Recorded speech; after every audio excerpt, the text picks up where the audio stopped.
A few years ago, I was ready to go on this great trip to Ellesmere Island, and in Kanawha magazine, I read this little article about the David Thompson Brigade. And I roughly could sort of remember that there was a guy by the name of David Thompson, but it said paddle from Alberta to Thunder Bay, and it sounded like a unique opportunity. And so I said, okay, I'm going to change my summer plan. So I normally would go canoeing by myself or maybe with one other person, and that seemed like a good-sized group. And I'll get into explaining that going paddling with 300 other people adds some complexity to a summer. But the idea of paddling for 9 weeks with a group of people also sounded somewhat interesting. So the notion of that trip was to celebrate in some regards, but recognize the contribution that David Thompson had made to mapping a big chunk of Canada. So that's kind of what this story is about. But it's also sort of about visiting communities, because it's the communities that defined what David Thompson did in mapping what the First Nations trade routes had already well established. And a big part of it was learning how to paddle these great big 25-foot-long, 6-seater canoes that I'd never been in before. So that sounded interesting. So those are sort of the key things. And so I'll start out by a quick few slides. I'm not a historian. I know a few things about David Thompson, because if you spend that much time listening to all the historians talk about it, you learn a few things. So I guess his father died when he was 6 or 7 years old. He gets shipped off to a boarding school, and apparently he's quite good at maths. So by the age of 14, he's on the coast of, he's at roughly sort of Fort Churchill on Hudson's Bay, and he's working for Samuel Hearns, or he's there as sort of a clerk. And after a few years, he gets sent inland, and he breaks his leg, and he spends a winter learning how to do surveying. And apparently he's quite good at it, because he was quite talented at math. And before long, he becomes a partner in the Northwest Company.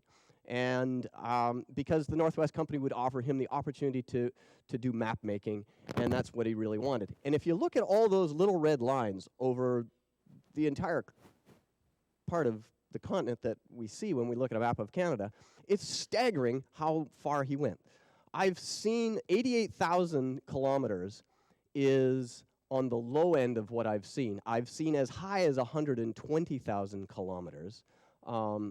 It's a combination of mostly paddling, a certain amount of horseback travel, some very long portages, and winter travel that could include dog sled. So he spent 28 years in the fur trade. Another really important part of David Thompson's story is his wife, Charlotte Small. So they met when she was, I don't know, I've heard stories that he kept going back to survey her town several times. So allegedly 3 times before they married when she was 14. And there are no actual photographs or portraits made of David Thompson, so we really don't know what he looks like. But that may be a contributing factor to why he isn't as well known as a Canadian figure as he should be for having done the cartography work that he did. But if you look at the middle photograph on the right, that's a guy that lives here in Toronto. His name is Laverne Thompson, and he is a 7th-generation descendant of Charlotte and David. And the kid to his left is his son. So that photograph was taken in Astoria, Washington on July the 16th of this past year, after we'd spent 6 weeks paddling on a trip that I'll explain in a minute. So the photograph in the bottom right-hand corner is Mount Royal in Montreal. That's where they are buried. And she has just in the last couple years been recognized as a person of national historic significance, which is really important. I was reading some of the journals and looking at the dates in which they were paddling together, and to have 13 children over their time together. they were often paddling with little children in the canoes, so we've heard stories already about the challenges of that. If we compound on top of that, no bug spray, no plastic, all of the challenges that existed 200 years ago when people were exploring this country by canoe, it's beyond my comprehension how you drag that many kids across the country, but clearly they did it. So in his post-fur trade years, so after he 200 years ago, he finished the route down the Columbia River, came back to Ontario, built this huge map, which I understand if we go to the Ontario Archives here in town, we can see that original map, which is, well, I don't know, I think it's 12 feet across by 6 or 8 feet tall. It's a huge map of his entire travels. And there's his quote, "Thus I have completed the survey of this part of North America from sea to sea.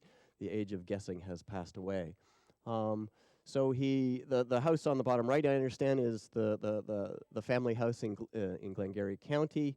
The painting on the bottom left, one of the things that they often talk about David Thompson was an innovator and a designer of boats.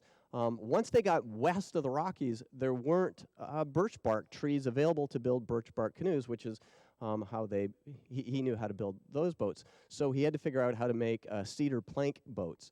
And there's an interesting museum that we visited this past summer that includes an example of this style of boat that they built. Unfortunately, apparently, he spent the latter part of his years in total poverty, but he had a whole lot of children, and apparently his children took care of the pair of them. So the other thing is, what is a brigade? I'd never heard of this notion of a brigade. And could I just get a general show of hands? How many people have paddled in one of these big canoes, these 25-footers? So it's a small number of people. You know, I'd guess that's maybe like 5 or 10% at most. I'd only ever been in one. Sort of there was some kind of camp that I went to at one stage, and they had one. So I went out in it, and I had no experience. So these brigades, apparently back in the fur trade era, as they were approaching a fort, they would stop outside, you know, maybe a few kilometers away or something, and they'd all shave and they'd put on their best fur trade clothing, and they'd approach the fort as a sort of a big group, and there'd be a gun firing from shore, from the boat to say permission to come ashore, and there'd be a gunfire from the shore to say come ashore, and there'd be a big celebration when they were presumably arriving with fresh trade goods. So we do the same thing when we were traveling in these events, because part of it was engaging the community in the celebration of canoeing. And that was a major part of what we were doing, and I'll show a couple of videos of that in a few seconds. There was a certain amount of competitiveness that existed in the fur trade area, I understand. As boats were traveling together adds a degree of safety, but it also encourages people to travel along quickly together. But the big difference is, of course, in these brigades, no one actually paddled the entire distance. In the little teams that we had, and there were about 9 or 10 people on a typical team, and there's 6 people paddling in the boat. So you might paddle for a couple hours in the morning, reach a road intersection, switch in a few people, and continue on. In 2008, and I'll explain a couple of details of this in a second here. I'll show you the map of the 2 different brigades that we've done, one in 2008, one and in 2011. What you can see there is, I think there's 8 canoes lined up side by side, and everyone's trying to paddle exactly in synchronization as we're approaching a community. It looks really, really impressive from shore, and it's a lot of fun to try to get, 6 people in a boat paddling together is easy. You just look at the person in the front, getting all the boats lined up like that and paddling together. So there's a certain amount of theater that's created when you arrive in a town. We'd arrive in little communities where there were more of us than there were people in that town. And the tent city, you know, you can see the that generates when you have 100 people trying to find a place to camp. Oftentimes we were taking over the local baseball diamond. The picture in the bottom right-hand corner, that's in, I forget what community it is, but that's the 1st of July somewhere in Washington State. We decided that we would light up some fireworks. So there's,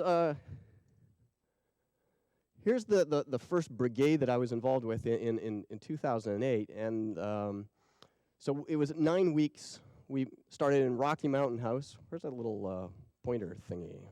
So Rocky Mountain House in Alberta there. And then we're down the North Saskatchewan until joined with the South Saskatchewan. South Saskatchewan then basically takes you up into Cumberland House. And you'll see a dotted line right there.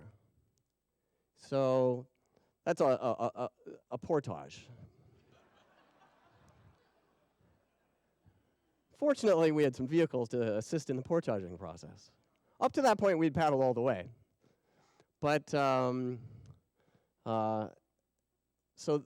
down through the Big Lakes, another portage here back into the Assiniboine, down the Red, up water all the way up through here, coming up the Winnipeg, I guess, and then Lake of the Woods, Rainy River, Quetico, Dog River, Kaministiquia into Old Fort William. So about 3,000 kilometers. Along the way, there were about 15 different canoes involved in that. There were 9 that did the entire distance. And of those 9, I'd say there may have been probably 50 or 60 people that did the entire distance. So these are the people. This is at Old Fort William. And if you looked around, you'd be able to pick faces in here that are up here in Astoria this past year, where we did another brigade or ended another brigade. This one began up here in Invermere, British Columbia. And if you notice, the Columbia River goes up this way and then down this way. So David Thompson, he knew where Astoria was. They had coordinates for that. So he knew he was over here and he needed to get down here. So he was looking for a river going basically southwards.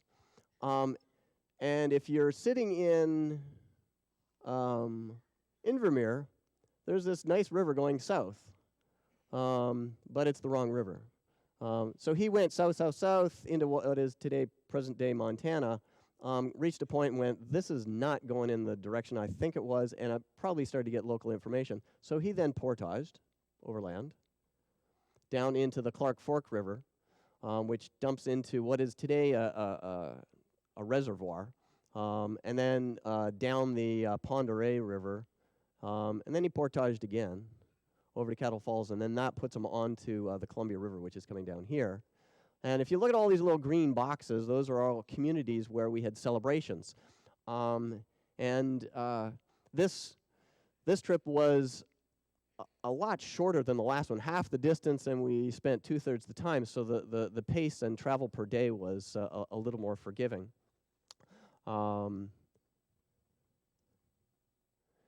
So part of these brigades have a historical link to a couple things. There may be people here who remember this Voyageur canoe pageant that happened back in 1967. They started in the same place that we did back in 2008 in Rocky Mountain House. They started later in May. We started earlier in May. And they raced across the country through a series of races, and there were provincial teams, and they ended up at the expo site in September with some of the people who were racing back in 67 were participating in a canoe in 2008. And I figured 40 years after these gentlemen, distinguished gentlemen, had been at the peak of their paddling career, I'd never paddled one of these little boats before. So I figured, how hard can it be? You know, I'm in my 40s, I'm fit, I'm a bunch of the rest of the people on the boat, I'm fit. These guys are all in their 60s. I should be able to keep up with these guys without any difficulty. Oh yes, I learned a lot that summer. there takes a little bit of skill to make these boats paddle along, and the people who were paddling that boat really had great skill, and they knew how to paddle. What would take them maybe 6 or 7 hours might take the people I was paddling with 8 or 10 hours. So we learned how to paddle better as the season went on. But this is one of the historical links, and I'll get back to this with my last slide, because I want to talk a little bit about what's coming up for Canada's Sesquicentennial, which is the 150th birthday of Canada. So just a couple things about Brigade paddling. So here's two different styles of boats. Here's an 8-seater, and here's a 6-seater. Most of the ones that you'll see are 6-seaters. So we paddle, you'll notice just about, everyone in this boat has a bent shaft paddle. We paddle fairly quick, so it's not it's a marathon canoeing style of paddling.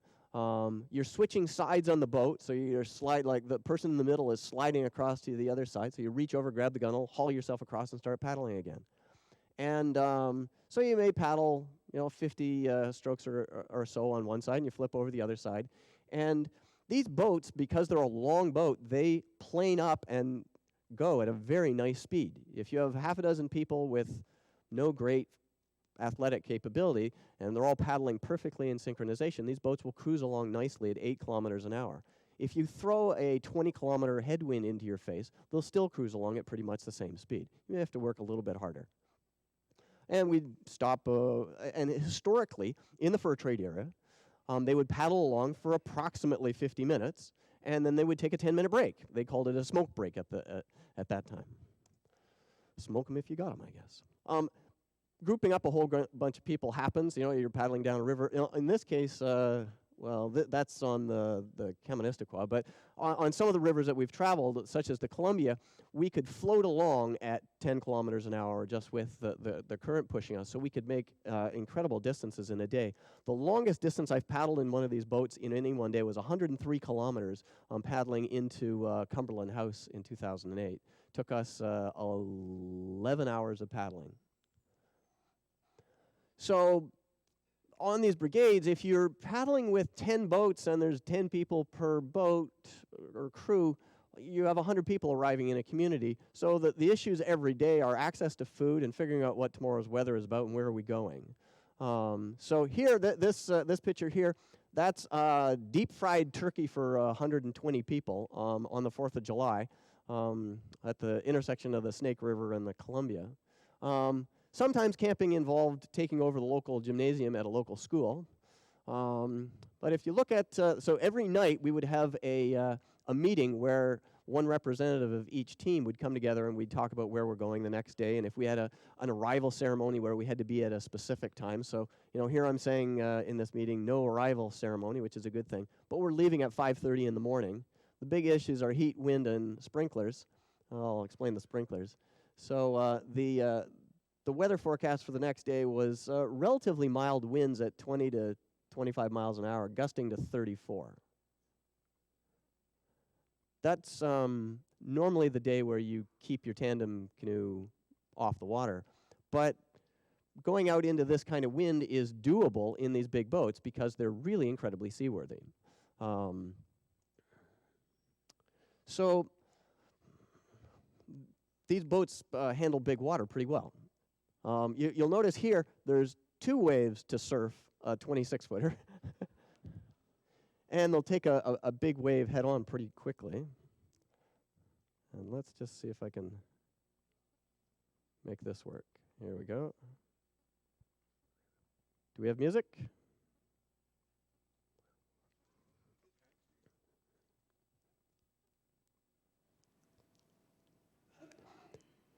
This is in 2008. You can see that river's pretty much in flood. That's the Dog River in... No audio? Bummer. Okay. So I'll run this just for a little bit. It just shows what it's like to go down a rapid in a big boat. The great thing about these boats are the person in the bow and the person in the stern can steer, and you still have 4 people generating power in the middle of the boat. So Watch the woman at the back of the boat. She's going to stand up now.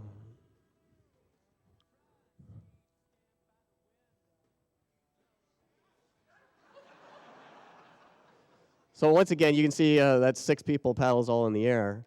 It's hard to get a sense for how long this surf is happening, so I'm going to let this go just another 20, 30 seconds here. These were some other people that were, they grabbed a spare boat somewhere and decided that they'd go surfing.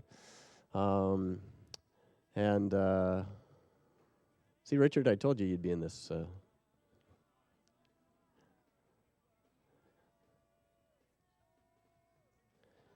So now what you'll see is a fairly long, like count 1,000, 2,000. We'll see how long this surf is going. So there's no one's really making any adjustment paddles. They're just sitting there floating. Watch the guy in the stern of the boat keep 6 people dry.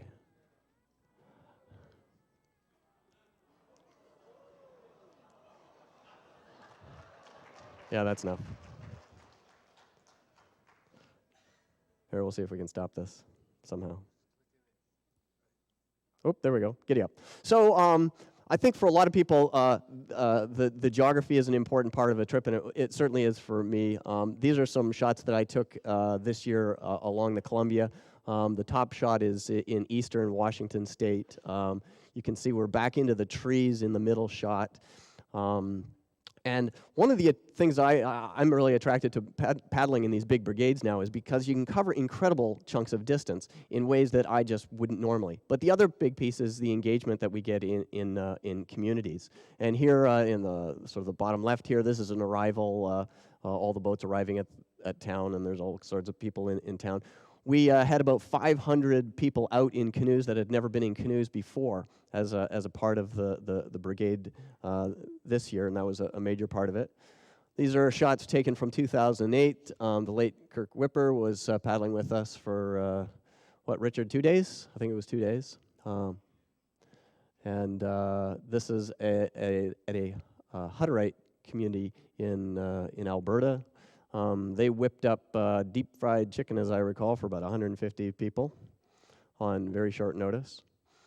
Here, we'll try one more. I'm going to skip that, if I can get back to that.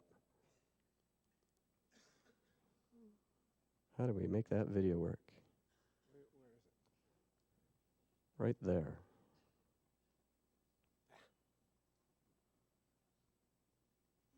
Not my computer. It's not my computer. There we are.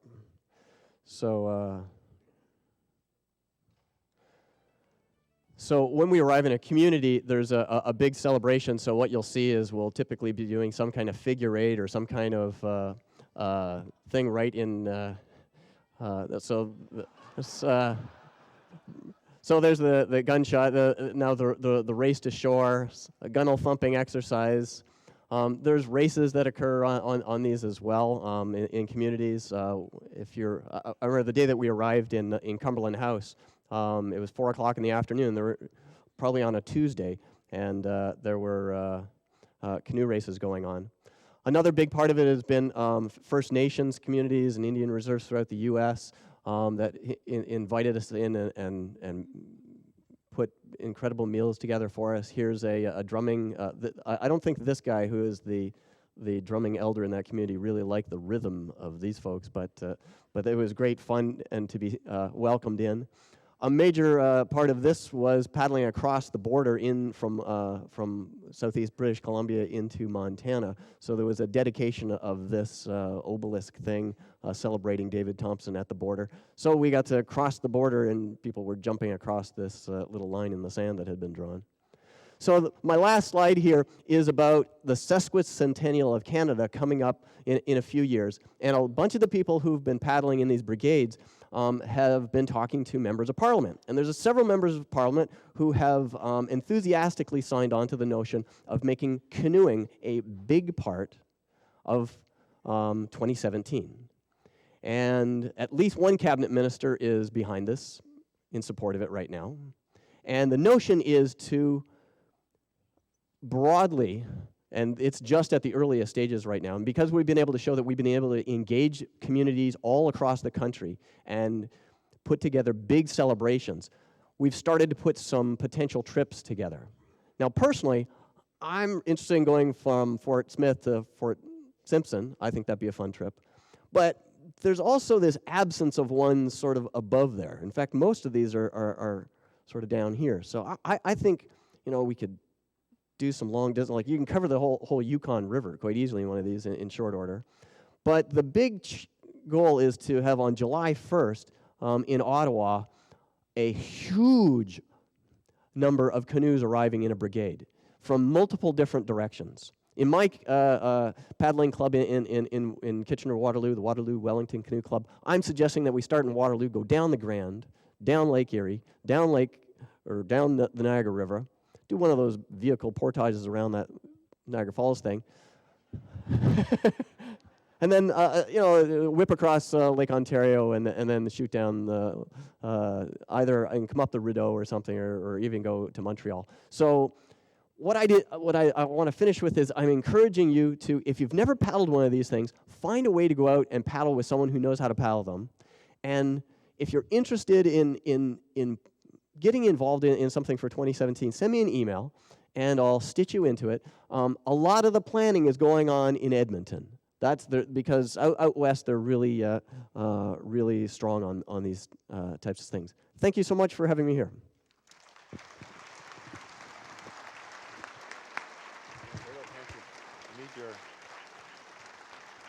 Great, thank you so much. Before I forget, let me mention that Don has a couple of DVDs on a counter here. I also thought I would share with you that the mention of the word David Thompson is inspirational and magical to me. It was one of the most memorable reads of any book I've ever had in my life when I first read his narrative. And when I was listening to the first part and talking about his early day, he had 13 children. He kept a Bible where he recorded the children's births and deaths. And I remember to this day reading that one of his young boys died at an early age. And there was a quote that I don't probably have it exactly, but he said, he was a gentle, kind soul, probably too good for this world of ours. And it just sort of touched me at the time. The other thing that I remember was so significant about David Thompson was, at that time, the pattern, the habit was for the chief fur trader people like David Thompson and others to have a country wife, a Cree or a native sort of woman as the wife, a temporary wife, but when they went back to London or to the East Coast, they would just walk away from their families, leave them there. David Thompson did not do that. He took his wife and all the children back with him to Montreal and so on. So clearly his ethical standards were far superior to the contemporaries of his day. And that's, I think, very unusual. It's easy to go with the crowd, but it's sort of the exceptional individuals that can rise above that. Anyway.